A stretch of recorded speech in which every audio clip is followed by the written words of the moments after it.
namoota dubbii waaqayyoo yookiin immoo sagalee waaqayyoo baatanii otoo hin ta'in yaada mataa isaanii dubbii mataa isaanii sammuu isaanii keessatti akka yaada isaaniif ta'u akka jireenya isaaniif ta'u akka qalbii isaaniif ta'utti tolchanii isa isaan fudhatanii dhufan akka namoonni hin fudhanne namni barnoota kana qabatee gara keessanitti hin dhufne isa ofitti hin simatinaa jedheetu ergaa akeekkachiisaa isaanitti barreesse. Inni kun Yohaannis cuuphaa miti. Yohaannis ilma Zabdiyoos fuqra Egzii ka jedhamu gooftaan kan jaallatu hanga fannootti gooftaa faana kan ture. Yohaannis hanga xumuraatti hanga gooftaan keenya Yesuus Kiristoos lubbuu isaa dabarsee laatutti kana qofa miti. Yeroo inni awwaalamee gooftaan keenya Yesuus Kiristoos awwaala keessa seenu xumura irratti du'a isaa argee gara haamana isaatti dibanamaa warroota cubbamtoota ta'aniif jecha araara fannoo gubbaa irratti yeroo kadhatu warra isa waraanan warra isa eeggan yeroo inni araara gaafatu yeroo inni beela'u kallattii namummaa isaatiin argeera. Adubbatu kaa Yohaannis waa'ee Yesuus inni beeku har'a warri hin beekne waa baay'ee odeessu mandara keessa waa'ee Kiristoos warri hin beekne waa'ee mana kiristaanaa warri hin beekne waa'ee dhugaa warri hin beekne waa'ee jireenya bara baraa warri hin beekne waa'ee garaa isaanii qofti warri isaanitti mul'atu waa'ee addunyaa kun warri isaanitti mul'atu sadii kanaa gadi fayyinni kan nuu kenname fuula isaanii dura warri isaanitti golgame isaan waan baay'ee dubbatu nuyi garuu Yohaannis inni isaaf dhiife nutti meera galanni Waaqayyoo fata waa'ee Kiristoos nutti meera.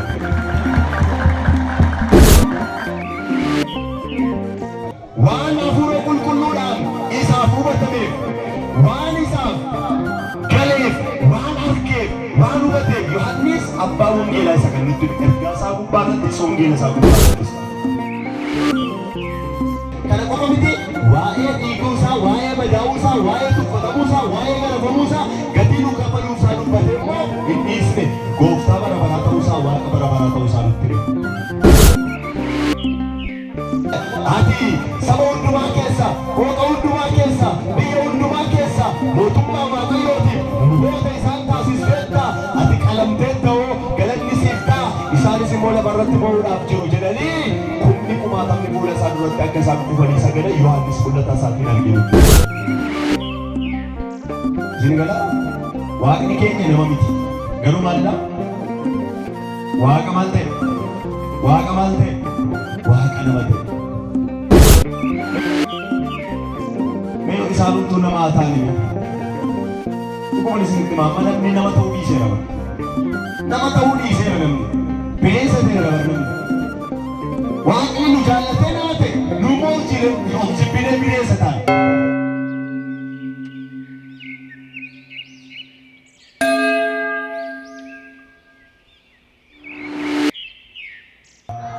Kanilma, kanafura kulkullo, waka toko. Amin. Eenyu illee barnoota kana qabatee gara keessan yoo hin dhufne hin simatiina. Ergaa qulqullicha Yohaannis boqonnaa isa jalqaba boqonnaa 2 lakkoofsa 9.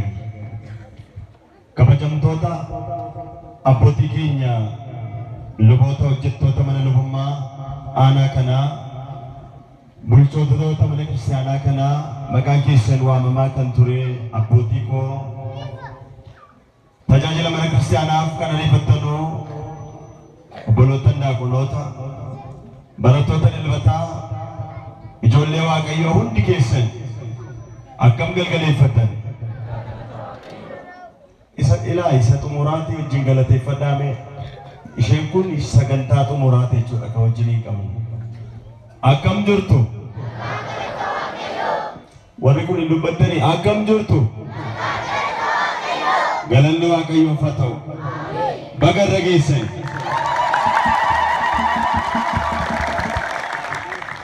Baga nagaa taatan. Baga gubaa'ee kana irratti hirmaattanii wangeela mootummaa Waaqayyoo barattanii faarfannaadhaan Waaqayyoon waaqeffattanii kadhannaadhaanis immoo Waaqayyoon kadhattanii baga gammaddanii warri gammaddan galata Waaqayyoo bulchaa. Eeyyee Waaqni keenya galata guddaa haa argatu. Akkasumas giiftiin keenya qulqulleettii Dubaroo Maariyaam haati biddeena jireenyaa haati fayyisaa addunyaa maqaan ishee kan eebbifame haa ta'u. Mee qulqulleettii giiftii Maariyaamiitiif galata galchaa fi mee ni jedhaate. Hundi keessan akkana jedhaan eenyullee jedhame barnoota kana qabatee gara keessan yoo hin dhufne hin simatina. Waaqayyo nu haa gargaaru. Ergaa Phaaphaa Yohaannis qulqullicha isa jalqaba boqonnaa 2 lakkoofsa 9 gubbaa irratti barreeffamee jira. Ergaa Yohaannis isa jalqabaa yoonna dubbistan qulqulluun Phaawulos Yohaannis ergaa isa lammaffaa jechuu kooti boqonnaa 2 dhaxxanii yoo dubbistan qulqulluu Yohaannis ergaa isaa kana waa'ee barnoota waa'ee kakuu gooftaa keenya fayyisaa keenya Yesuus Kiristoos bal'inaatiin nutti hima. Innis immoo eenyullee jedhe barnoota kana qabatee gara keessan kan hin dhufne yoo jiraate ofii keessaniiti ofitti hin simatinaa jedhe. Ergaa Yohaannis isa lammaffaa boqonnaa 1 lakkoofsa 9 gubbaa irratti barreeffamee jira. Akkasumas ergaa Yohaannis kuni guutummaan isaa waa'ee barnoota mana kiristaanaa doogmaa kan ta'e dhugaa kan ta'e waa'ee Waaqayyoo akkasumas waa'ee jireenya bara baraa bal'isee nutti. Qulqulluu Yohaannis ergaa kana kan inni barreesseef yeroo gara fuulduraatti namoonni barnoota Kiristoos irraa faallaa ta'e oduu duriitiin yookiin immoo mammaaksa waa'ee hin baasneen yookiin immoo barnoota sammuu namaatiin bu'uureffameen akka namoonni baay'een hin booji'amneef namoota dubbii Waaqayyoo yookiin immoo sagalee Waaqayyoo baatanii otoo hin ta'in yaada mataa isaanii dubbii mataa isaanii sammuu isaanii keessatti akka yaada isaaniif ta'u akka jireenya isaaniif ta'u akka qalbii isaaniif ta'utti tolchanii isa isaan fudhatanii dhufan akka namoonni hin fudhanneef namni barnoota kana qabatee gara keessanitti hin dhufne isa ofitti hin simatinaa jedheetu ergaa akeekkachiisaa isaanitti barreesse. Barnoonni inni qabatanii hin dhufin yookiin immoo barnoonni inni faallaa kanaa kan ta'e namoonni qabatanii yeroo dhufan ofitti hin fudhatinaa inni jedhee gara olitti ol deebitanii yoo dubbistan bal'ina isaatiin nutti hima. Yohaannis jalqabuma isaatii akkuma beektanii kitaaba qulqulluu keessaa kitaabolee 3 kan barreessedha. Innis wangeela Yohaannis, ergaalee Yohaannis isa tokkoffaa, isa lammaffaa, isa sadaffaa akkasumas immoo mul'ata Yohaannis. Inni kun Yohaannis cuuphaa miti. Yohaannis ilma Zabdiyoos fuqra Egzii ka jedhamu gooftaan kan jaallatu hanga fannootti gooftaa faana kan ture. Isin amma yoomitti gooftaa duukaa turtu natti himame? Amma yoomitti gooftaa duukaa turra? Amma dhumaatti turra? Dhuguma beelli yoo dhufe hin deebinu, duuti yoo dhufe ari'atamuun yoo dhufe boodatti hin deebinu, dhukkubni yoo dhufe rakkinni dhiphinni yoo dhufe gara boodaatti hin deebinu. Dhuguma fannoo Kiristoos fuulduratti ilaalle qormaata booddee kan jiru jireenya bara baraa isa nuu kenname san isa ilaalle dhuguma hin jabaanna? Hin jabaanna? Yoo jireenya dhaayeyyuu moo? Yoo qullaataan moo? Yoo firri nu jibbeyyuu moo? Yoo ari'atamneyyuu moo? Waaqayyo nu haa gargaaru. Ameen jedhaa. Waaqayyo nu haa gargaaru. Yohaannis hanga xumuraatti hanga gooftaan keenya Yesuus Kiristoos lubbuu isaa dabarsee laatutti kana qofa miti. Yeroo inni awwaalame gooftaan keenya Yesuus Kiristoos awwaala keessa seenu xumura irratti wangeela Yohaannis boqonnaa 20 lakkoofsa 27 gubbaa irratti 1927 gubbaa irratti yoo dubbistan Yohaannis gooftaan Yesuus Kiristoos fannoo fannoorratai ila Yohannis kuno haadha kee jedhe haadha isaa gaafa dabarseetti kennu Yohannis bakka Yesuus Kiristoos gaafa inni du'a isaas argee gara mana isaatti dibaroo Maariyaamiin fudhatee gale. Yohannis kana qofa miti saba Waaqayyo gooftaa Yesuus Kiristoosin kallattii lamaatiin argeera. Kallattii meeqaatiin? Natti maaloo kallattii meeqaatiin? Kallattii lamaatiin. Inni jalqabaa kallattii gooftummaa isaatiin, kallattii waaqummaa isaatiin, kallattii jireenya bara baraa ta'uu isaatiin, kallattii alfaa omeegaa ta'uu isaatiin, hunda danda'uu isaatiin isa argeera. Kallattiin inni lammaffaa immoo yeroo inni anaaf isiniif jecha reebamu, yeroo inni dheebotu, yeroo inni beela'u, yeroo inni gatii keenya nuu kaffalu, yeroo inni nan dheebodhe jedhu, yeroo inni yaa gooftaa, yaa abbaa waan godhan hin beekanii dhiifama isaaniif godhi jedhee anaaf isiniif jecha warroota cubbamtoota ta'aniif jecha araara fannoo gubbaa irratti yeroo kadhatu, warra isa waraanan, warra isa yakkan yeroo inni araara gaafatu, yeroo inni beela'u kallattii namummaa isaatiin argeera Yohannis. Adubbatu kaa Yohannis waa'ee Yesuus inni beeku. Har'a warri hin beekne waa baay'ee odeessu mandara keessa. Waa'ee Kiristoos warri hin beekne, waa'ee mana kiristaanaa warri hin beekne, waa'ee dhugaa warri hin beekne, waa'ee jireenya bara baraa warri hin beekne, waa'ee garaa isaanii qofti warri isaanitti mul'atu, waa'een addunyaa kun warri isaanitti mul'atu. Sadii kanaa gadi fayyinni kan nuu kenname fuula isaanii dura warri isaanitti golgame. Isaan waan baay'ee dubbatu. Nuyi garuu Yohannis inni isaaf ife nutti meera galanni Waaqayyoo fata. Waa'ee Kiristoos nutti meera. Kallattii jalqabaa inni waa'ee waaqummaa isaa arge Yohannis akkana jedhe. Jalqaba jechatu ture jedhe. Hundi keessan jedhame. Haaloo jedha akka saba Waaqayyoo. Jalqaba jechatu ture. Jechi kunis jalqaba waan hundumaa ture. Jechi kunis Waaqayyo bira ture. Jechi kunis immoo ofuma isaatti Waaqa ture. Wanti hundumtu jecha kanaan ta'e waan ta'e keessaas isaan malee kan ta'e tokkollee hin jiru jedhu. Kun jireenya gooftaa keenya Yesuus isa jalqabaati. Itti waamamni maqaa isaa Yesuus hin turre. Foonii dubaroo Maariyaamii irraa dhalachuu isaa dura. Maal jedhama? Jecha Waaqayyoo jedhama. Maal jedhama? Wangeela Yohannis boqonnaa tokko lakkoofsa tokko. Maal jedhamatan? Dubbadhaa ka maal jedhamatan? Jecha Waaqayyoo jedhama.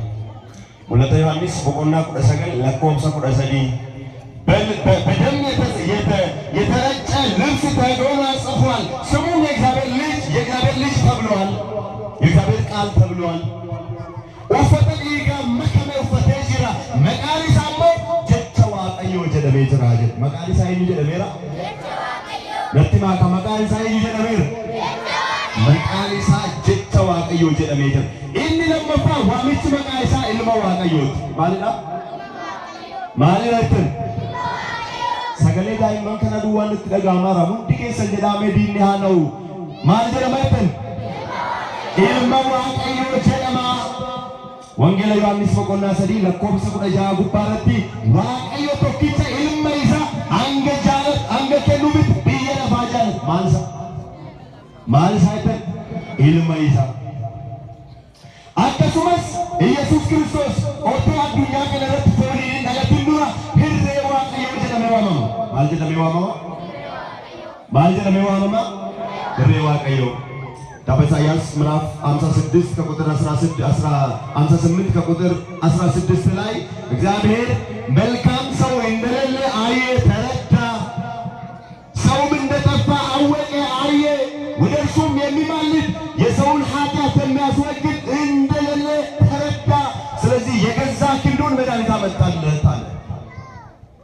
ከልጆቹ Waaqayyo yeroo namni gaafa biyya lafaa irra ilaalu nama dhabee nama gaarii dhabee firdiin namoota gidduutti hin irratee namoonni hundumtuu cubbamoota ta'anii Waaqaaf namaaf nagaa kan buusu, kan araarsu, kan nageenya laatu yeroo nama jedhe Waaqayyo hirree isaa qoricha godhee gara biyya lafaatti ergee jedhe. Maal isaa jettan? እሬሳይቱ የገዛ ክንዱ ከአባቱ ያልተለየ የእግዚአብሔር ክንድ አባ ይሳራ ከንገርገርን ባኔ በረበራን አባ ይሳዎችን ከንጅራቱ ይሰዳይቱ ዮሐንስ ዋዬ ከና ከነጀለኑቲማ ኤርጋ ዮሐንስ ይሰጀልቀባ በቆና ተኮ ለኮምሰ ተኮ ጉባረታ ከነጀል ስለ ዘላለም ሕይወት እናወራላችኋለን። ስለምን ስለ ሽሮ አይደለም፣ ስለ ቤት አይደለም፣ ስለ በዚህ ዓለም ላይ ስለሚከናወነው አይደለም፣ ስለ ዘላለም ሕይወት እናወራላችኋለን አለ። በአባት ከአባቱ ዘንድ ስለነበረው ስለ ሕይወት ቃል እናወራላችኋለን። አይተናል ጀል እጀኬኛን አርጊኔራ አርከኬኛን ቀቀበኔራ ዋዬ ጅሬኛ በረበራ ኢሳ አባ ብረ ቱሬ ዋዬ ሳሲን እትምናይ በቃ አባ ብረ ቱሬ ኑበርባቸ ሰሚራ ገዱ ፈሬ ዋቀዮ ገለኒ ጉዳን ሳበተው ገለተ ገቻፊ ሜሳ ኑበርባቸ ዱቤሰቶቹ ዮሐንስ ቱሉቲ ሜጋ ሰቀል ዋን አፉረ ቁልቁሉዳን ኢሳፉ በተሜፍ ዋን ኢሳፍ ገሌፍ ዋን አርኬፍ ዋን ውበቴፍ ዮሐንስ አባ ወንጌላ ሰቀል ሉቲ ኤርጋሳ ጉባረቲስ ወንጌላ ሳ ጉባረቲስ ሙለተ ሳ ጉባረቲሞ ኡልፊነ ሳኑቲ ማል ሳኑቲ ኡልፊነ ሳኑቲ ኡልፊኒ ሳይኒ ኑቲ ሙለተ ዮሐንስ በቆና ሸን ለኮምሰ ቁለቶኮ ካስተን ዮዱቢስተን ዮሐንስ አከነ ጀኔቱ ኑቲ ሰባ ዋቀዮ ኤቢ ቁልቁሊቻ ዮሐንስ እንደ ኬኛው ጂኒን ሃታውቲ አከነ ጀኔ ኑቲ ቁልቁሉ ዮሐንስ ሙለተ ዮሐንስ በቆና ሸን ለኮምሰ ቁለቶኮ ካስተን ዮዱቢስተን አከነ ጀና በነገራችን ላይ ወደ ጀልቀበ በቆና ተኮ ይስኒ ዱቢስ አከ ይስኒ ገሉተቹዳ አከው በቹዳኔ ሰኒት ዋኤ ጎፍታ ኬኛ ዋኤ ፈይሳ ኬኛ የሮ ዱበቱ ዮሐንስ መኔን ክርስቲያና ተርበኒ የሮ በሬሱ አከነጀ እርሱ አለ የእግዚአብሔር ቃልና ኢየሱስ ክርስቶስ ምስክር የሆነ ላየውም ሁሉ መሰከረ።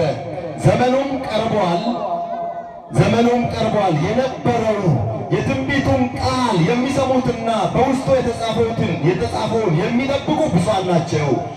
ኪታበ ከነ ኬሰት ሙለተ ከነ ኬሰት ዋንበሬ ፈሜ ከነ ወሬ ኤገን ወሬ አጋን ኢሳን ኤፒፈምቶተ ጀዴ ዋይ ጎፍታ ኬኛ ኢየሱስ ክርስቶስ ኑትም ዋይ ሳጋ በዱበቱ አከነ ጀዳ ለቆምስ አፉር ጉባረት አከነ ጀዳ በዙፋኑም ፊት ካሉ ከሰባቱ መናፍስት ተየሶ ኢሳዱራ ወረጅረኒ አፉረን ቶርበኒ ከሙታንን በኩር ዶታ ኬሳ አንገፋ ሰደ ዶታ ኬሳ ማልተ ነጥ ዱበዳ ማል ሰደ ዶታ ኬሳ አንገፋ ሰደ የምድርም ነገስታት ገዢ ከሆነ ሞተ ነብይ የለፋ ከነ ሁንዱማ ቢታ ከንተ ከኢየሱስ ክርስቶስ ጸጋና ሰላም ለእናንተ ይሁን ካለ በኋላ ለወደደን ብላደረገን እስቲ ይሰሉ ጃለት ማሉ በዳኒ ማሉ ሰባው አቀይ ይሰሉ ጃለት ጮኮኬ የራስ ኢገይሳቲ ይሰሉ ቁልቁሌስ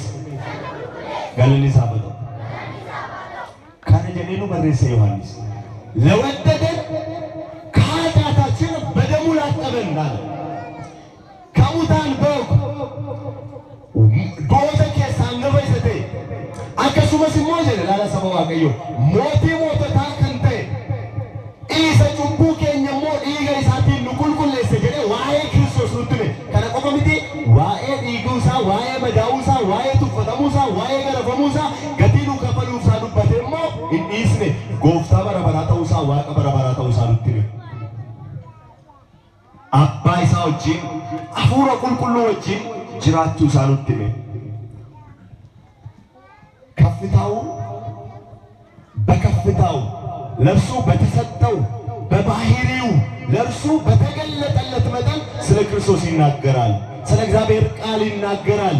ስለ ሥላሴ ይናገራል። ስለ እግዚአብሔር ይናገራል። ቅዱስ ዮሐንስ ምዕራፍ 5 ላይ ደርሶ እንዲህ አለ። ቁጥር 11 ላይ ለኮምሰ ቁረቶ ጉባረት ያከረጀ ሄዱበት መጽሐፉንም በወሰደ ጊዜ እንስሶቹ 24ቱ ሽማግሌዎች በበጉ ፊት ወደቁ አለ። እርሱን ሊያመሰግኑት ለእርሱ እንዲገዙለት አከይሳ ቢተመኒ አከይሳ ገለቴ ፈተኒ አንገፍቶኒ ሉቦታ ዮኪንሞ ሉቦኒ ሰኒ ወሪዲ ግደሚ አፍራን ፉለ ኢሳ ዱረት ጉበኔ ፉለዩ ዱረት ፉለ ጎፍታ ዱረት ፉለዩ ዱረትን ፉለ ኢሳ ዱረት ጉበኒ ትላንትና ሲተፉበት የነበሩ ሲያመላቱት የነበሩ እንደዛ አይነት አይደለም። ዛሬ ክርስቶስ ክርስቶስ ያለው ቅዱሳን መላእክት በፊቱ ወድቀው ያመሰግኑታል። ፉለሳ ድሮት አከከለ ሳትምት ይበል በደካማ ማንነቱ አይደለም ያለው በግርማ መለኮቱ አንገበ ውልፊነ ኢሳቲን ከበጀ ውልፊነ ኢሳቲን ጅራ አከከለ ሰትዱፈሙ አከከለ ሰቆራቲን ጎፎ መታሰረ ካኔ አከከለ ሰጭናችሳ ወራነሜ አከከለ ሰነንቦዴ አከከለ ሳቲ ክርስቶስን ቤክኑ ይኛራ ውልፊነ ኢሳቲን ሰቢ ጉባረ ጅራ ውልፊነ ኢሳቲን ጅራ ወደቁ አለ። ከወደቁ በኋላ እንዲህ አሉ መጽሐፉን ትወስድ ዘንድ ማኅተሞቹንም ትፈታ ዘንድ ይገባል። ታርደሃልና በደምህ ለእግዚአብሔር ከነገድ ሁሉ ከቋንቋ ሁሉ ከወገን ሁሉ ከሕዝብ ሁሉ ሰዎችን ዋጅተህ ለአምላካችን መንግሥትና ካህናት የሆኑ ዘንድ አደረግካቸው፣ ምድር ላይም ይነግሣሉ አለ። አቲ ሰበ ሁንዱማ ኬሳ ቆቀ ሁንዱማ ኬሳ ብየ ሁንዱማ ኬሳ ሞቱማ ዋቀዮቲፍ ኑቦተ ኢሳን ታሲስፌታ አቲ ቀለምቴተዎ ገለኒ ሲፍታ ኢሳኒስ ሞለ በረት ሞውዳፍ ጅሩ ጀደኒ ኩምኒ ኩማታምኒ ፉለ ኢሳ ዱረtti akka isaan kufanii sagada Yohaannis mul'ata isaatiin arginutti me waaqayyo kan Yesuus Kiristoos በቃ yeroo tokko tokko ammoo warri isaanii galle የእውነት ምስኪኖች ማለት ነው። የእናንተ አምላክ እኮ ተርበዋል፣ የእናንተ አምላክ እኮ ተጠምተዋል፣ የእናንተ አምላክ እኮ ሰው ነው ይላል። የኛ አምላክ ሰው አይደለም፣ ነገር ግን ሰው የሆነ አምላክ ነው። እዚህ ገላ ዋቅኒ ኬኛ ነማሚት ገሩ ማለላ ዋቀ ማልቴ ዋቀ ነመቴ ሜዮ ኢሳኑቱ ነማታኒ ዱኩመን ሲንት ማማ ነምኒ ነመተው ዲሴራ ነመተው ዲሴራ ነምኒ ቤሰ ተረበር ነምኒ ዋቅኒ ኑጃለቴ ነመቴ ኑሞል ጂሬ ኦብጂቢኔ ቢሬሰታን ዋቅኒ ኑጃለቴ ሰሚራ ገዲቡኤ ገቲኑ ከፈል ኑይሞ ቢላ ባኔ ወልት ፊግ መርዚ ወሊ ቆፔሲና ዶት ወል ጌሲና waaqayyo ijalaphee keenyaa nu bannuufaa banu akka liidiyaadhaaf bane kallattii kanaatiin isa nutti metu barnoota kana namni qabatee gara keessanii dhufne yoo jiraate isimatinaa jedha. Barnoota akkamiiti kan inni isimatinaa jedhe inni jalqabaa Iyesuus Kiristoos waaqayyo miti barnoota jedhee gara keessan dhufu isimatinaa. Dhageessaniittu maal isimatinaa jedhu ኢየሱስ ማልሚት ከንስኒንጀ ዋቀሚቲ ከንስኒንጀ ኢየሱስ መቃማሊት ዮናንጀተኒ ጀልቀቦ ቶፎኒ ነለቲን ዋንኒቲ ዋማማቱ እስኒቲ ሜራ ኢየሱስ ከንጀለሜ ዋማሜ መቃወሎማት መቃወሎማማሊ መቃወሎማፎኒ ፊ ዋቁማ ጀቹ ቆላሲስ ምዕራፍ 2 ከቁጥር 9 ላይ በሰውነቱ የመለኮት ሙላት ተገልጦ ይኖራል። ነሙማ ኢሳ ኬሳ ጉቱማ ዋቀዩማ ሙለቴ ጅራታዬ ከነጀቹን ተዋሂዶ ጀቹን ተዋሂዶ ጀቹን ኢየሱስ ጀቹን ነውኒ ጌሰ ጀራም ተዋሂዶ ጀቹን ኢየሱስ ጀቹን መቃ ተዋሂዶት ክርስቶስ ጀቹን መቃ ተዋሂዶት መቃ ነሙማ ፊ መቃ ዋቁማ ወሎማን ኢትዋመሙን ገለነ ዋቀዩ ፈተው ኢኒ ኩን ነማ ቆፈዳ ዋቀዩ ሚቲ ቸች ዋቀዩ ኢልሚ ዋቀዩ ነመን ታኔ ጀዴ ከንስን በርሲሱ ዮ ጅራቴ ሂንሲመቲና ክርስቶስ ዋቀ ነመቴዳ አትቀበሉት። ኢየሱስ ፍጡር ነው፣ አምላክ አይደለም፣ አዳኝ አይደለም፣ የዘላለም ሕይወት አይደለም፣ ከሰማይ ወርዶ ያዳነን ጌታ አይደለም ብሎ የሚናገረውን ሰው አትቀበሉት። ሁለተኛ በአብ በወልድ በመንፈስ ቅዱስ የምናምን ክርስቲያኖች ነን እኛ። ሥላሴ የለም የሚለውን አትቀበሉት። እናንተ አድርጉት። ሥላሴን እንጅሩ ከንስኒ ጀዱ አባ ኢልሚ አፉሪ ቁልቁሉን ዋቀ ቶኮ ሂንጅሩ ጀዴ ከንስኒትሙ ሂንስመቲና ማለት አስሲና ተቆፋ ዮሐንስ በቆና ሸለቆብስ ተሮ በጉባረቲ እንደው በግሪክኛ ላይ ዳችሁ ቼክ ብታደርጉ የተሻለ ነው ብዬ አስባለሁ።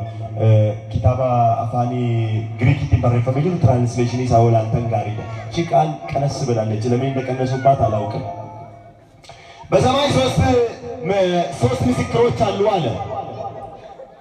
እነሱም አብ ወልድ መንፈስ ቅዱስ ናቸው፣ ሶስቱም አንድ ናቸው ይላል ያ ከመጽሐፍ ላይ ማለት ነው። ሰሜ ጉባረ ኡገባቱ ሰዲችራ ኡገባቱ ሰደንኩን ሞ አባ ኢልማ አፉረ ቁልቁሉና ሰደሪሳ ልዩ ሜቀኑ ጀሬ ቶኮ ከናፍ ዋቀዮ አባ ኢልማ አፉረ ቁልቁሉ ሚቲ ስላሴን እንጂሩ ዋቀዮ ቃመ ሰዲን ዋቁማ ቶኮን እንጂራቱ ጀዴ ከነሲኒት ሞ ዮጅራቴ ሂንሲመቲና እንዲ ዲነ ክርስቶስ ስላሴ ጀቹን akkuma beektanii maqaa waaqayyoo jechuudha. Waaqayyoo jechuudha. Okay, xumuree natti fakkaata. Mashtaan masalee nageenyi mallasaalee. Waaqayyo waa gargaaru. Eenyu waa gargaaru? Waaqayyo waa gargaaru. Saba waaqayyoo insimatinaa jedha. Maaloo maqaa abbaa maqaa ilmaa afuura qulqulluu waaqa tokko. Waaqayyo keenya meeqa? Waaqa meeqatti? Waaqa tokko. Waaqi tokko kuni qaama sadii. Qaama meeqadha? Qaama meeqadha?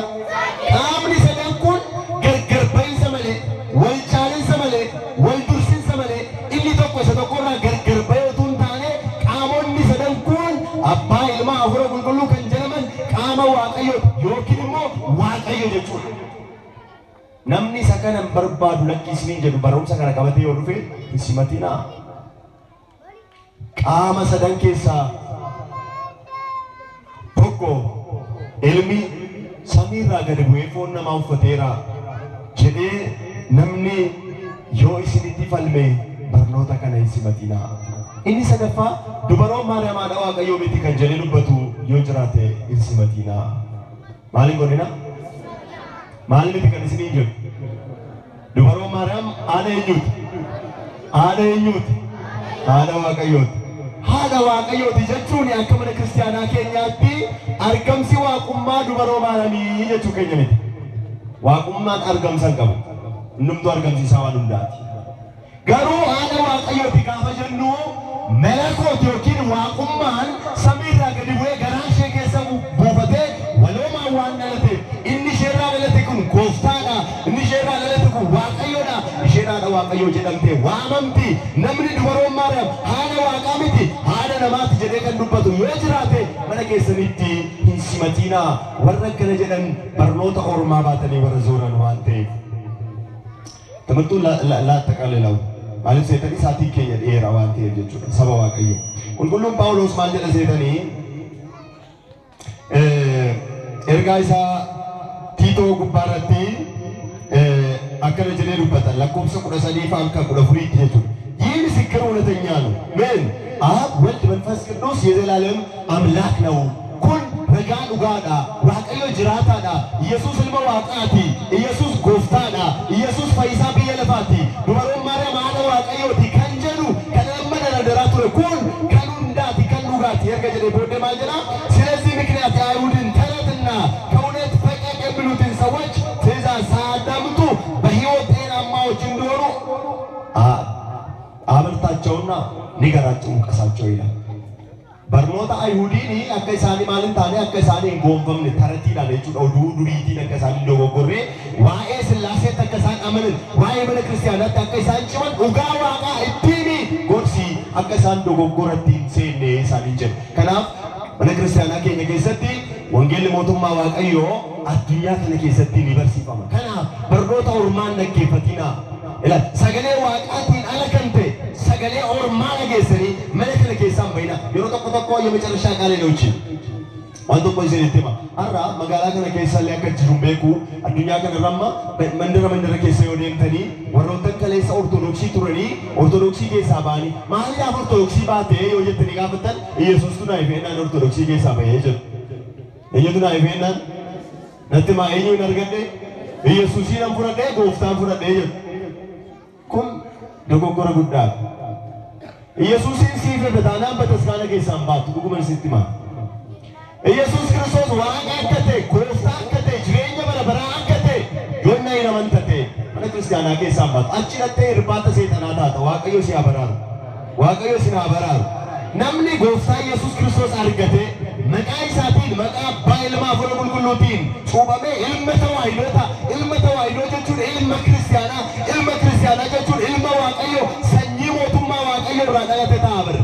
As keessaa gaafa baatu garuu gantee baata. Cuuphaa ni gantaa, foonii dhiiga gooftaa ni gantaa, qulqulloota Waaqayyo kabaja isaanii ni gantaa, Kiristoos Yesuus ilma Waaqayyo ni gantaa.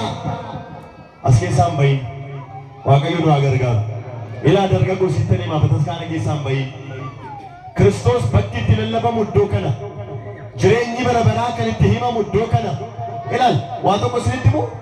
As keessaa amma har'a waa tokko nuti bakka nama tokko ol kaasnee Waaqayyo qulfii sii kenna jenneerra. Waaqayyo mana sii kenna siin jedha siin jenneerra. Waaqayyo tabba si baasa dachaan si buusa Ameerikaan si baasa siin jenneerra. Makiinaan si bita siin jedha Waaqayyo jenneerra. Kun lallaba warraa kan biyya lafaati. Lallaba kiristiyaanaa miti kun. Lallaba ijoollee Waaqayyoo miti kun. Ijoollee Waaqayyoo kan isaan lallaban የተሰቀለው ክርስቶስ ለእኛ ቤዛ ካሳ የሆነልን እርሱን እንሰብካለን እንጂ የሚጠፋውና ከዚህ ዓለም የሆነውንም ገንዘብ አንሰብክም። መሰረታችንም እርሱ አይደለም። ቢኖረንም ባይኖረንም እኛ በክርስቶስ ኢየሱስ የዘላለም ሕይወት አለን። ስብከታችን እርሱ ነው። ክብር ምስጋና ለአምላካችን ይሁን። ስብከታችን እሱ ነው። ይህ ዮሐንስ ምዕራፍ 4 ቁጥር 1 ላይ ብዙ መናፍስት ወደ ዓለም ገብተዋል አለ። ሾልኮ የገቡ ሰይጣን የአጋንንት ትምህርትን የሚሰረጩ ሰዎች አሉ። ወርድ ግዱ ሴናን ሾሎከኒ በርኖታ ዱጋ ኦክሰኒ በርኖታ ቃርሺ በርኖታ ገራ በርኖታ አዱኛ አከኑትቲ ሄዳምኑ ሰይጣና ፈከቢታሙ ወርድ ታሲሳ ኑ ግዱ ሴናን ይሩ የገላታ ቦቆና ለመለኮሳ ቡርጉማረት ከናው የገዳ ሰባ ዋቀዮ እንደውም ዋይ ብዬ ለፋዱበት ወደ ዮሐንስ ቦቆና ፍሩ እርጋይሳ ይሰጀልቀባ ቦቆና ፍሩ ለቆብሰ ለማካስተኑ ዱብስተኒ ኢሳ ዋይ ብዬ ለፋዱበት ወይ ኑይ ገሩ ጀለላላ ዋይ ሞቱማ Waaqayyo ለለምና ዋይ ፈይረ በረበራ ለለምና ኑይ እንደምን ነው እንጂ ወይ አሞቱሜ ኑቲያናማ በርሲሳን ተኮ ወይ ነመጭ ኦኪን ክራንቺ ወይ ኦኪን ሞቻሞቶ ወይ ቢዴ አሲት ገንገልቼ ሰይጣና ወይ ነመራይሲሴ መጋላን ኩን እንዱምቶ ሆ በተስካለ ከተዋራጂቱ ወጀተቤ ኮታ እንዴላላ ጀኔ ጉሉ ቤሩ ዋነ ከጀዱ መርማጂ ክርስቲያኒ ከነኒ ኢላሉ መለቶና ዋይዋን ባሰሶን ታኔ ከነኒ ላለ በተስካለ ነቁ ፈኖ ኢየሱስ ክርስቶስ ነው ቀባት አስራት ዲጋ ክርስቶስ ሉጥሙላ ተገለኑ ዋቀዮ ፈተው ይሰገረ ላለ ነው በተስካለ አያ ሰርገዱ ራጂሲ አውጀተሙ ይኖጀተሚ መለቶን ኬኛ ራጆሚቲ ነምኒ በሩምሳ ከነ ፍረቴ ይኑፍኔ ገረጌ ሰንትን ሲመቲና ገለኑ ዋቀዮ ፈተው ዋቀዮ ኬኛ ገለነተው ይንጀራ ተረደቢያ ገለተቻፊ አንዱ በርሲሴ ገለኑ ዋቀዮ ኬኛ አባ ኬኛ ፈተው ኒስ አመንቲ ኬኛ ተከጭም ዋቀዮ ነው አገርጋሩ አመንቲ ኬኛ ዋቀዮ ነው አጭምሱ ኤኙ አጭምሱ ዋቀዮ ነው አጭምሱ ኑይ ከንበረን ከናን አከጅራ ነው ዋቀዮ ነው አታሲሱ ገለኑ ዋቀዮ ፈተው